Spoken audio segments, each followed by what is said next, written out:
పంట పండించడంపైనే కాదు, అనంతరం కూడా కొన్ని యాజమాన్యపు మెలకువలను పాటించినట్లయితే ఉత్పత్తులకు మార్కెట్లో మంచి ధర దక్కి సాగు లాభసాటిగా ఉంటుంది. మన ప్రధాన వాణిజ్య పంటల్లో ఒకటైన మిరపనే తీసుకుంటే చాలా ప్రాంతాల్లో కోతలు ప్రారంభమయ్యాయి. ఈ తరుణంలో అధిక ధర పొందాలంటే మిరప కోతల అనంతరం చేపట్టాల్సిన మెలకువలను గురించి తెలియజేస్తున్నారు శాస్త్రవేత్త డాక్టర్ వీరన్న.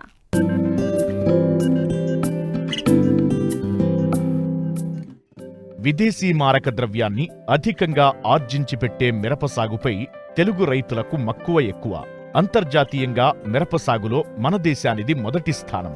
వర్షాధారంగా సాగు చేసే రైతులు ఎండుమిర్చి కోసం సాగు చేస్తుండగా, నీటి వసతి ఉన్న రైతాంగం ఆరుతడి పంటగా పచ్చిమిరప సాగు చేసి చివరి కోతల్లో అవకాశాన్ని బట్టి ఎండుమిరప దిగుబడిని తీస్తున్నారు. అయితే అధిక శాతం ఎండుమిరప సాగు చేసే రైతులే ఎక్కువ.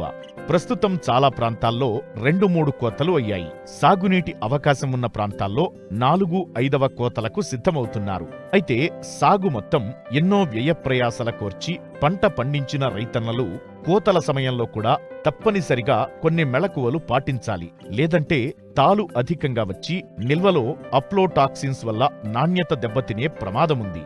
ఇలాంటి ఇబ్బందులను అధిగమించి నాణ్యమైన దిగుబడులు పొందాలంటే కోతలు అనంతరం కాయలు ఆరబెట్టే సమయంలో కూడా శాస్త్రీయ విధానాలను పాటించాలంటారు శాస్త్రవేత్త డాక్టర్ వీరన్న.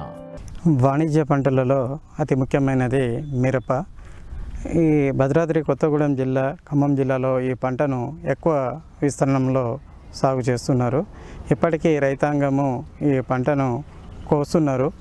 కానీ ఈ పంటను రైతాంగం కష్టపడి మంచి దిగుబడులు సాధిస్తున్నారు. కానీ ఈ పంటలో మంచి ధర మార్కెట్లో పొందాలంటే పంట కోసిన తర్వాత నాణ్యత ప్రమాణాలను పాటించాలి. ఈ నాణ్యతను బాగా ప్రమాణాలను పాటించాలంటే ముఖ్యంగా చెట్టు పైన ఎక్కువగా కాయలను ఎండకుండా చూసుకోవాలి. కాయలను కోసి కళ్ళల మీద ఆరబెట్టేటప్పుడు పడద వేసుకొని ఈ పడద పైనే ఆరబెట్టాలి. కోసిన కాయలను ఒకరోజు కుప్పగా పెట్టుకొని తెల్లారి మందంగా పరుచుకోవాలి.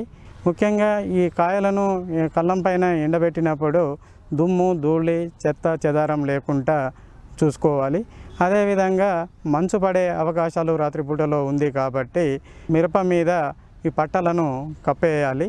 ఈ మంచు కనుక పడినట్లయితే, ఈ తేమ కనుక ఎక్కువగా ఉన్నట్లయితే అప్లోటాక్సిన్ అనే టాక్సిన్ వస్తుంది. ఇది శిలీంధ్రము, ఆస్పర్జిల్లసిస్ అనే శిలీంధ్రము పెరగడం వల్ల అప్లోటాక్సిన్ అనేది పెరుగుతుంది. డ్యామేజ్ అయిన కాయలను సపరేట్ చేయాలి. ఈ కాయల పైన మచ్చలు ఉన్నాయి ఏరేయాలి, తాలుకాయలు ఏరేయాలి. అదేవిధంగా పచ్చికాయలను సపరేట్ చేయాలి. పచ్చికాయలు కనుక ఆ కుప్పలో ఉంటే ఆ తేమతోని కూడా ఈ అప్లోటాక్సిన్ వచ్చే అవకాశము ఎక్కువగా ఉంటుంది. అదేవిధంగా ఈ పట్టలను కప్పిన తర్వాత తీసేసి పొద్దున పూటే తీసి మళ్ళీ పల్చగా ఆరబెట్టుకోవడం వంటి చేసుకోవాలి. ఇంకా కొంతమంది రైతులు కళ్ళల మీద ఆరిన తర్వాత బస్తలలో తొక్కుకుంటారు. బస్తలో తొక్కే ముందు ఈ కాయలలో 10% లోపే తేమ ఉండేటట్టు చూసుకోవాలి. ఈ నాణ్యత ప్రమాణాలను అన్నింటినీ జాగ్రత్తగా పాటించినట్లయితే రైతాంగానికి మంచి ధర రావడానికి అవకాశం ఉంటుంది.